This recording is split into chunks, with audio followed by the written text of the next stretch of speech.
The lawyer cleared his throat as the heavy oak doors clicked shut behind us.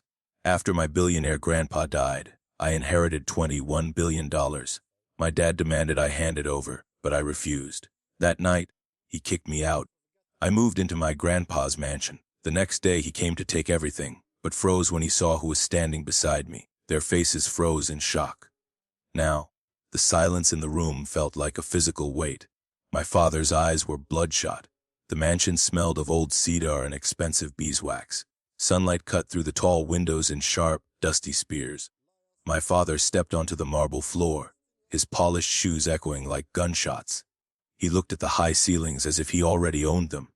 Linda trailed behind him, clutching a designer bag like a shield. They did not look like people in mourning.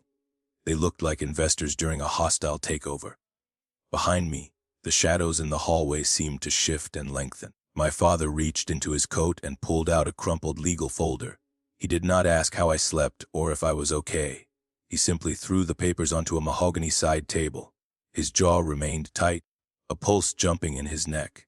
He told me to sign the deed over before things turned ugly. He claimed I was too young to handle this kind of burden. I watched his hands shake slightly. He was desperate for the gold, not the legacy. I did not move toward the table. Instead, I stood my ground near the grand staircase. The coldness of the house seemed to seep into my bones, giving me a strange, iron strength. I told him the trust was already sealed and locked away. His face twisted into a mask of pure rage. He called me an ungrateful child and stepped closer, invading my space. He smelled of stale scotch and expensive cigars. Then a heavy footstep sounded from the dark corridor behind me. A tall man with silver hair stepped into the light. He wore a perfectly tailored suit that cost more than my father's car. This was Thomas, the man my grandfather trusted with every secret. Beside him stood a woman with sharp glasses and a leather briefcase.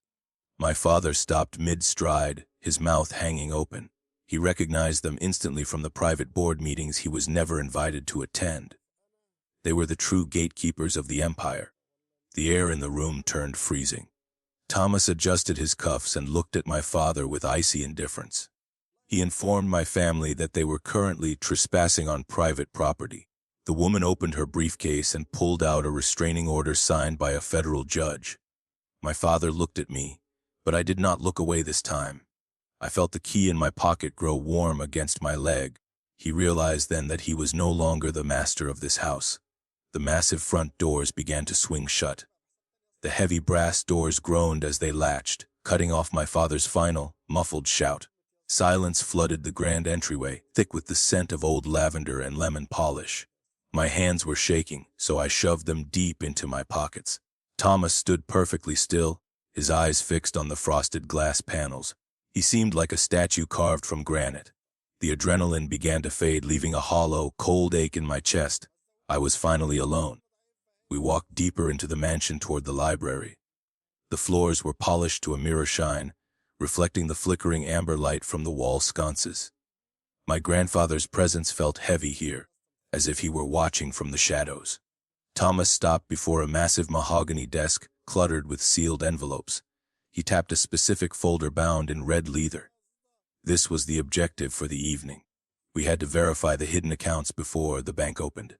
I sat in the oversized chair, feeling small against the carved wood. The leather smelled of tobacco and ancient secrets. As I opened the folder, a single photograph fell out onto the blotter. It showed my grandfather standing with a man I did not recognize. They were both smiling in front of an offshore refinery. I realized then that the 21 billion was just the visible surface. My father was chasing a ghost, but I was holding the map. The obstacle emerged when I tried to log into the encrypted terminal. A red warning light flashed across the sleek monitor, signaling a lockout. Someone was already attempting to drain the primary trust from an external location. My heart hammered against my ribs like a trapped bird. It had to be Robert using an old family bypass code. He was not waiting for the morning. He was trying to hollow out the empire from the dark. Thomas leaned over my shoulder, his face illuminated by the harsh digital glow. He did not panic, but his jaw remained tight. He reached for a secondary physical key hidden inside a hollowed book. This was the mid-scene turn I needed. The bank required a biometric scan that only I could provide. Robert could have the passwords, but he did not have my blood. We had to act fast before the security protocols locked everyone out permanently. I pressed my thumb against the cold glass scanner on the desk. A soft blue light swept over my skin, verifying my identity within the system. The red warnings vanished, replaced by a steady green stream of data. We watched the balance flicker, and then freeze as the external tap was severed. I had successfully blocked his access, but the victory felt bitter. My father had chosen a digital heist over his own son. He was truly gone now. Just as the system stabilized, a soft chime echoed from the security monitors.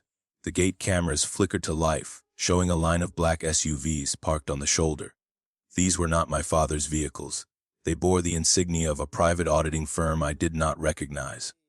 Thomas straightened his coat, his expression turning grim once again. Someone else had been watching the accounts. A new player had arrived to claim the throne before the sun rose. The black SUVs sat like crouched predators under the flickering streetlights. Thomas tapped a button on the console, zooming the camera onto a specific gold crest on the lead door. My blood turned to ice as I recognized the symbol. It was the Meridian Group, my grandfather's oldest rivals in the energy sector. They were not here to help. They were here to feast on the perceived weakness of a new, young heir. The pressure was mounting. I needed to secure the physical hard drives in the basement vault before they forced entry. Thomas led me through a narrow servant's passage behind the library. The air grew damp and smelled of wet stone. My boots thudded softly on the iron stairs. Every shadow looked like a lurking intruder. We reached the heavy steel door, but the keypad was dead. The intruders had already cut the external power to the mansion's lower levels. The darkness was absolute until Thomas clicked on a heavy tactical flashlight. The beam cut through the gloom, hitting the manual override lever. I grabbed the cold steel handle and pulled with everything I had. It did not budge. My father's attempt to hack the system had triggered a total mechanical lockdown. I was trapped on the wrong side of my own fortune. Outside, the muffled sound of a battering ram began to echo. We needed a different way in, or the data would be lost forever. I remembered the brass key in my pocket and looked at the door frame. There was no visible lock, just a smooth plate of brushed aluminum. Thomas pointed the light at a tiny indentation hidden behind a decorative hinge. This was the mid-scene turn. The key was not for a door, it was a physical bypass for the digital lock. I slid it in. The tumblers groaned and clicked with a satisfying weight. The vault door swung open, revealing rows of humming servers and glowing blue towers. I scrambled toward the central rack to initiate the physical purge. My objective was simple: download the core encryption and wipe the local drives. If Meridian got the hardware, they would own the grid. My fingers flew across the mechanical keyboard. The progress bar crawled forward with agonizing slowness. I held my breath. The data transfer reached 90% when the ceiling above us vibrated violently. Dust filtered down like gray snow, coating the sleek monitors. They were inside the main hall. I could hear the heavy boots of professional security teams moving directly above our heads. They were not using the stairs. They were using explosives to bypass the floor. I grabbed the encrypted drive just as the connection severed. We had the data, but our exit was gone. We retreated toward the emergency ventilation shaft, coughing in the thick haze. Thomas shoved me upward into the narrow metal tunnel. As I climbed, I looked back at the vault entrance. A red laser dot danced across the server racks, followed by a silent, hooded figure. It was not a Meridian executive or a lawyer. It was a professional operative carrying a specialized jamming device. My father had not just sent rivals. He had hired a ghost. The ventilation shaft was a narrow coffin of galvanized steel. I crawled through the dark, the sharp edges of the metal biting into my palms. Above me, the rhythmic thud of boots continued. My goal was simple: reach the master security hub in the attic. If I could reboot the central nervous system, I could trap the intruders. Thomas followed close behind, his breathing heavy and measured. The heat in the tunnel was becoming unbearable. A sudden hiss of gas filled the duct. My eyes began to sting and water. The hooded operative had reached the vault and deployed a sedative flush to clear the pipes. I pulled my shirt over my nose and scrambled faster. My lungs burned with every shallow breath. The pressure was a physical weight on my chest. I kicked a metal grate open at the end of the shaft. We tumbled into a storage closet, gasping for air. The hallway outside was bathed in revolving crimson light. I peeked through the door crack and saw two men in tactical gear. They carried high-end scanners that could detect the heat from our bodies. We were pinned in a corner with no visible exit. I looked at the drive in my hand, desperate for a solution. Then, Thomas gripped my shoulder and pointed to a hidden panel. This was the turn. The house had its own cloaking defense. Thomas pulled a lever disguised as a coat hook. A thick layer of lead-lined shutters slid down behind the wallpaper, masking our thermal signatures.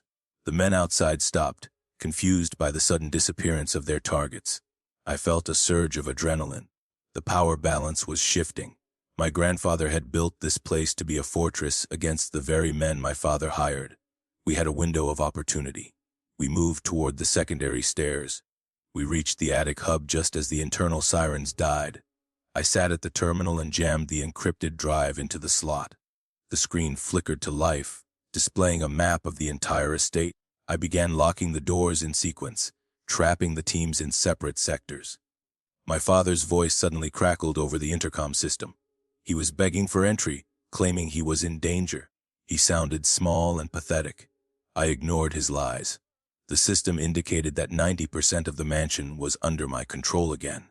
I watched the monitors as the hooded operative retreated toward the gardens. He knew the mission had failed. I felt a cold sense of triumph as I watched my father pound on the front glass. He was a stranger to me now. I pressed the final command to engage the exterior floodlights. The yard turned as bright as day. Then the main server emitted a loud, sharp beep. A new window popped up on the screen, bypassing my locks. It was a live feed from a location I did not recognize. It showed a high-security hospital room where my father's half-brother, despite his frail appearance, sat waiting. He was holding a legal document identical to mine, but dated 1 day later. My grandfather had not left me a legacy. He had left me a war. The $21 billion was being contested by a man I thought was dead. The image on the screen was a ghost.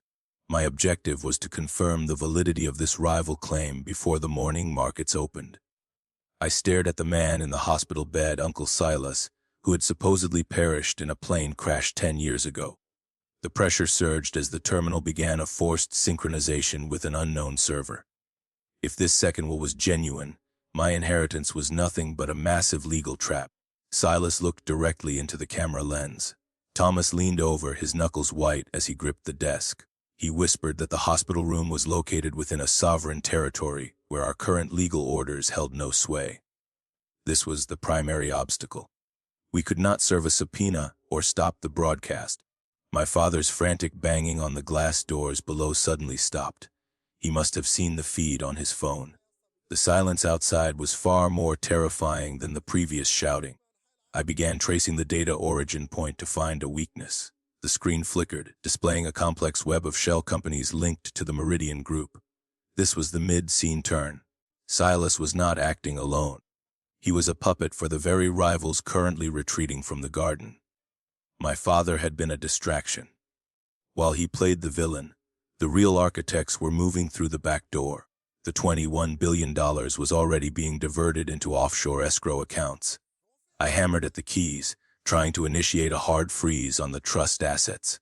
A message flashed across the monitor. Identity verification required. The biometric scan I used earlier was no longer sufficient. The system now demanded a dual key authentication. One was the brass key in my pocket. The other was held by the person Silas was speaking to off camera. I felt the walls of the attic closing in. My heart beat like a war drum. Who else has a key? I demanded, turning to Thomas. He did not answer immediately. He looked at the floor, his face etched with a guilt I had never seen before. He reached into his vest and pulled out a matching brass instrument. He had been the second fail-safe all along. My grandfather had trusted him to be the final judge of my character. If Thomas turned that key, the funds would lock forever. If he refused, Silas won. Thomas moved toward the second slot on the terminal. He told me that my grandfather anticipated this exact betrayal from the family. He explained that Silas was kept alive as a test for me. I had to decide right now whether to fight for the money or walk away from the bloodbath. I grabbed his wrist, my eyes burning. I told him that I was not doing this for the cash. I was doing it for my grandfather's memory. He nodded slowly and inserted his key alongside mine. We turned them in unison. The screen turned a deep, solid black as the global freeze took effect. Silas's face vanished into a burst of static. The mansion fell into a deathly, unnatural quiet. I leaned back, my breath coming in ragged gasps. The assets were safe for now, but the screen suddenly blinked back to life. A single new GPS coordinate appeared on the map. It was home. We grabbed our gear and sprinted for the armored sedan. The GPS coordinates on the monitor pointed toward my childhood home. My objective was clear. I had to confront the source of this rot before the freeze thawed. Thomas checked the tactical feed, his face a map of deep anxiety. The primary obstacle was the timing. The system lockout would only hold for 2 hours before a master reset occurred. If I did not reach the secondary server at the old house, Silas would win. We moved toward the garage with urgency. The garage door slid upward with a low mechanical hum. I jumped into my grandfather's vintage armored sedan. The engine roared to life, a beast waking from a long slumber. My father's black sedan was gone from the driveway. He was likely already racing toward the same coordinates to secure the backup drives. The pressure felt like a physical weight against my ribs. I floored the accelerator, the tires screaming against the cold pavement. The race had officially begun. The city lights blurred into long streaks of neon blue. I checked the dashboard display, watching the countdown timer hit 90 minutes. My hands were slick with sweat against the leather wheel. Thomas rode in the passenger seat, monitoring the digital signatures of the Meridian Group.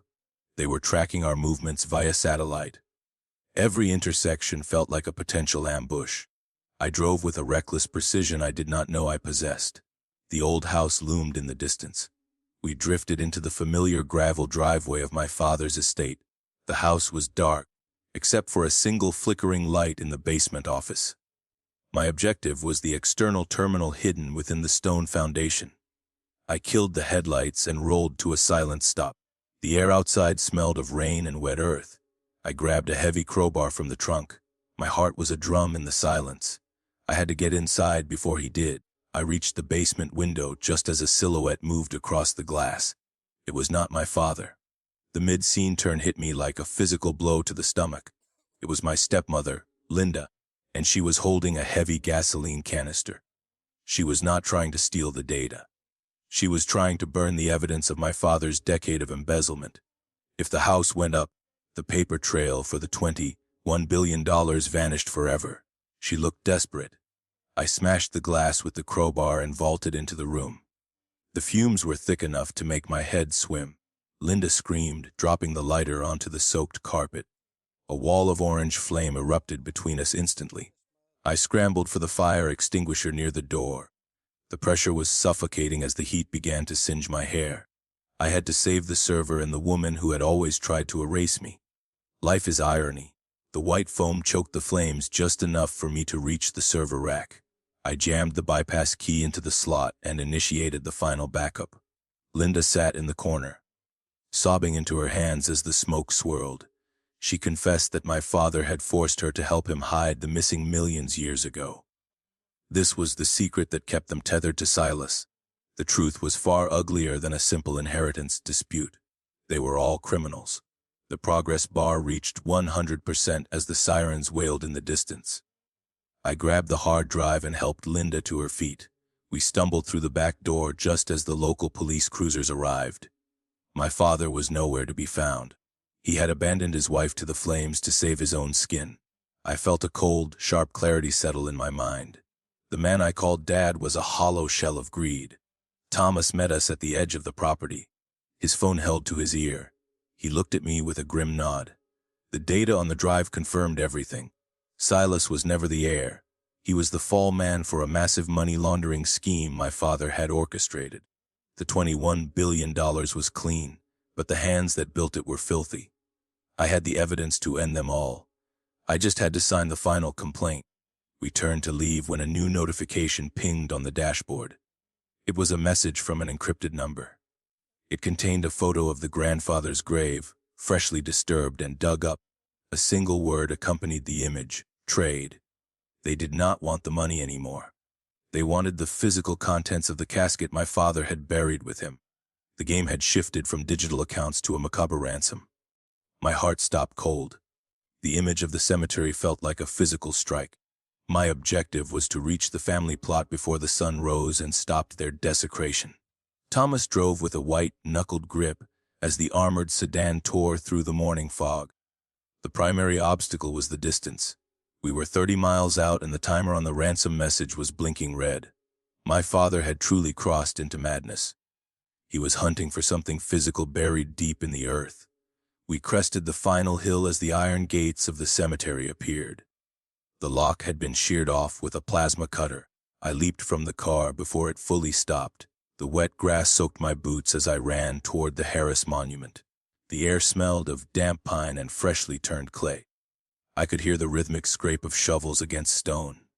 My lungs burned with every breath. I rounded the corner of the mausoleum and stopped. 3 men stood around the open grave of my grandfather. My father was there, holding a flashlight with a trembling hand. He looked gaunt and frantic. He did not even notice me at first. He was staring down into the darkness of the pit. The mid-scene turn came when I saw what they had actually unearthed. It was not a casket of gold or jewels. It was a secondary, smaller vault hidden beneath the main slab. "Stop it right now!" I shouted, my voice cracking in the cold air. My father jumped, nearly dropping the light into the hole. He looked at me with a mix of terror and triumph. He claimed that Margaret had hidden the true keys to the empire down there. He believed the 21 billion was just the bait. The real power lay in a ledger of blackmail she had kept for decades. He was looking for leverage to burn the world. I stepped to the edge of the pit and looked down. The smaller vault was made of reinforced titanium. It required a physical key and a voice command to open. My father demanded I speak the code. He threatened to bury the drives I had saved if I did not comply. I looked at the man who raised me and felt nothing but pity. He was a scavenger picking at the bones of a giant. I refused to help him. Suddenly, the hooded operative from the mansion stepped out from the shadows of a willow tree. He held a silenced pistol aimed directly at my father's head. This changed the power balance instantly. The operative was not working for Silas or the Meridian Group. He worked for the estate's board of directors. They had their own protocols for protecting the legacy. The silence of the graveyard became absolute. I watched the red laser dot dance on my father's forehead. "The board requires the vault to remain closed," the operative said. His voice was a flat, mechanical drone. My father froze, his hands rising slowly into the air. He realized his greed had finally put him in the crosshairs of something much larger. I had to make an irreversible decision. I could let the operative pull the trigger and end the threat, or I could intervene and find another way. I looked at the titanium vault once more. I stepped between the operative and my father. I told the gunman that I was the majority shareholder and I gave the orders. He hesitated, the weapon remaining level. I turned to my father and told him to get out. I told him he was dead to me and the estate. He scrambled out of the grave and ran toward the woods. He left his dignity in the dirt. I was alone with the vault and the ghost. The operative lowered his weapon and gave a short, respectful nod. He informed me that the board would await my arrival at the main office. They were satisfied with my show of authority over the family. I looked down at the titanium lid. It did not contain blackmail or secrets. It was a dummy vault designed to lure the greedy into a trap. Margaret had predicted every single move Robert would make. She had won again. I walked back to the set, and as the first light of dawn broke, Thomas stood by the door, his face pale but relieved. We had the drives and the estate was secure. But as I sat down, I noticed a small, hand-written note on the passenger seat. It was in my grandfather's script. It said that the 21 billion was only half of the debt. The other half was owed to a family in Italy. A black car appeared. The black car blocked our path as the sun bled over the horizon. I looked at the note again, the paper feeling heavy. The Italian debt was not a financial number. It was a blood promise. Thomas reached for the glove box, his eyes darting to the rearview mirror. We were trapped between the open grave and a new, unknown threat. My heart hammered against my ribs. I had the money, but I did not have the peace I craved. Everything felt fragile. A man stepped out of the black vehicle wearing a sharp charcoal suit. He did not carry a weapon. Instead, he held an old silver locket that belonged to my grandmother. He tossed it onto the hood of our car with a rhythmic clink. This was the mid-scene turn. The debt was not for cash, but for protection my grandfather had received decades ago.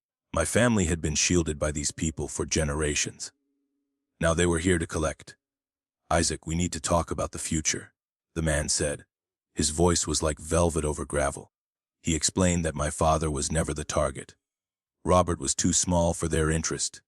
They wanted the infrastructure of the empire, the very grid I had just secured. The pressure shifted from my family to a global scale. I was no longer fighting a greedy parent. I was staring at the architects of my grandfather's entire hidden world. I understood the lie now. I thought the $21 billion was my freedom. It was actually my cage. Security was not something I could buy with a signature. It was something I had to build with my own hands. I looked the man in the eye and refused to hand over the keys. I told him the Harris legacy stayed with me. He did not look angry. He looked impressed. The power balance shifted as I found my voice.